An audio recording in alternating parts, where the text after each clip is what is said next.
Always welcome साथियों। Digital class हमेशा आपके साथ इंजीनियर हो। अपनी थ्योरी ऑफ मशीन सीरीज चल रही है। जो भी कंटेंट अब तक आपने पढ़ा है और आगे इस वीडियो में पढ़ने वाले हैं, सारा कंटेंट आपको पीडीएफ फॉर्मेट में अवेलेबल है। जिस तरह से मैकेनिकल इंजीनियरिंग जनरल नॉलेज की सीरीज कंप्लीट अवेलेबल है, इन नोट्सों का इस्तेमाल आप SSC, RRB, state, JEE, GATE, BTech, AMI के एग्जामिनेशन के लिए कर सकते हैं।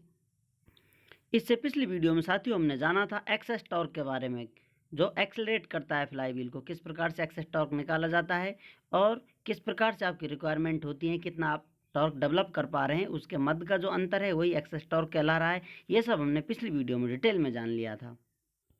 तो चलिए साथियों, नए टॉपिक की शुरुआत करते हैं। छोटे से स्क्रीन में एक छोटी सी कहानी सुनाते हैं आपको। Fly wheel in punching press. Punching press जो होती है, हॉल करने के लिए काम आती है, पंच मारती है, किसी मेटल सीट में हॉल करते हैं आप। तो ये प्रेस किस प्रकार से काम करती है, फ्लाई व्हील का क्या काम होता है इसमें, यहाँ आप देख सकते हैं एक मशीन लगी हुई है। इसमें आप मोटर से टॉर्क दे सकते हैं, फिक्स टॉर्क दे रहे हैं। टॉर्क आप मोटर से दे सकते हैं, इंजन से दे सकते हैं, चाहे जैसा आप दे सकते हैं, लेकिन ज़्यादातर मशीनों में मोटर हम इस्तेमाल करते हैं। तो मोटर से यहाँ पर आप टॉर्क डेवलप कर पा रहे हैं। अब यहाँ पर बेस पर इसको मेटल सीट लगी हुई है, ऊपर से पंच आएगा, एक साथ झटके में इसमें होल कर देगा, फिर से वापस चला जाएगा। ये इस प्रकार से साइकिल इसका रिपीट होता रहेगा, अप डाउन चलता रहेगा। तो आपके मेटल में इस प्रकार से कटिंग हो जाएगी और जो एरिया है इस प्रकार से कोई सीट कट कर दी जाएगी। इतना हॉल है, साइड में आप एरिया निकालना चाहें, आपको आगे आवश्यकता पड़ेगी एनर्जी निकालने के लिए, कितना एरिया कट करने के लिए कितनी एनर्जी लगाई जा रही है, वो सब आप आगे देखेंगे। लेकिन यहाँ आप सिंपल समझ लें, ए से बी तक मेटल से ऊपर ऊपर घूम कर आता है आपका पंच, उसके बाद बी से सी की तरफ जाता है। इस टाइम पीरियड में एक्चुअल कटिंग टाइम है, इसमें कटिंग होती है। फिर उसके बाद सी से फिर वापस ए पर चला जाता है, फिर से साइकिल यही रिपीट होता रहता है। अब इसमें टॉर्क की रिक्वायरमेंट किस प्रकार की है, किस प्रकार से फ्लक्चुएशन आ रहा है वो देखना चाहें, ग्राफ में आप देख सकते हैं।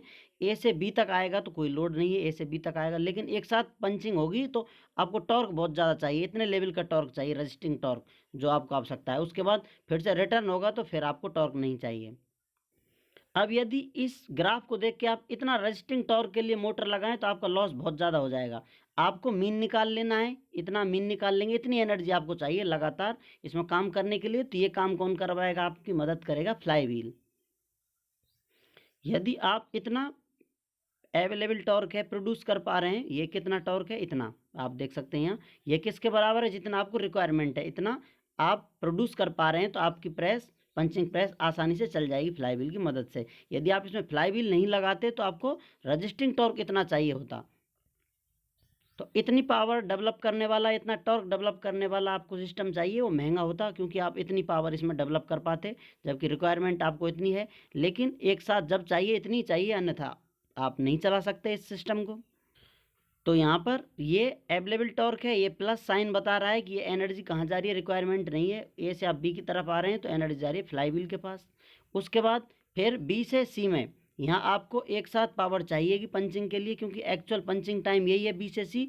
तो ये फ्लाई व्हील एनर्जी देगा वापस, तो ये माइनस साइन लगा हुआ है। उसके बाद कटिंग हो जाएगी, फिर से एनर्जी जो होगी वो वापस फ्लाई व्हील के पास चली जाएगी। तो इस प्रकार से ये साइकिल कंप्लीट होता रहेगा, चलता रहेगा। आपको बहुत ज़्यादा टॉर्क डेवलप करने वाली मोटर की आवश्यकता नहीं होगी, ज़्यादा आपका खर्चा नहीं आएगा।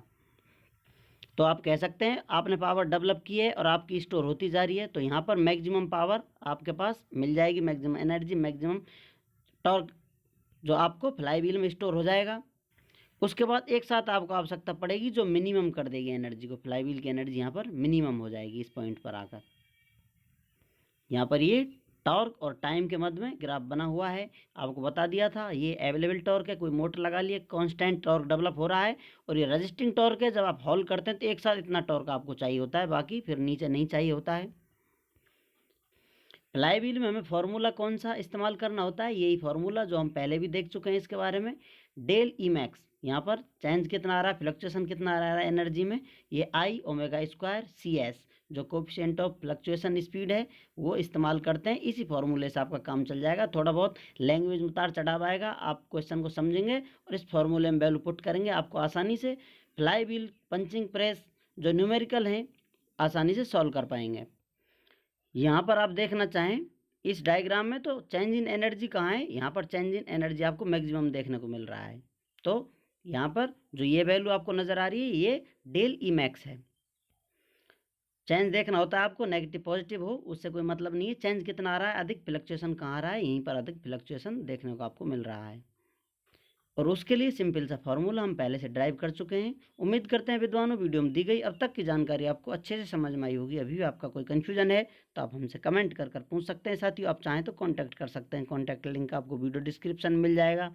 वीडियो को अंत तक देखने के लिए, चैनल को सपोर्ट करने के लिए आपका दिल की गहराइयों से बहुत बहुत धन्यवाद। मिलते हैं नेक्स्ट वीडियो में। जय हिंद, वंदे मातरम।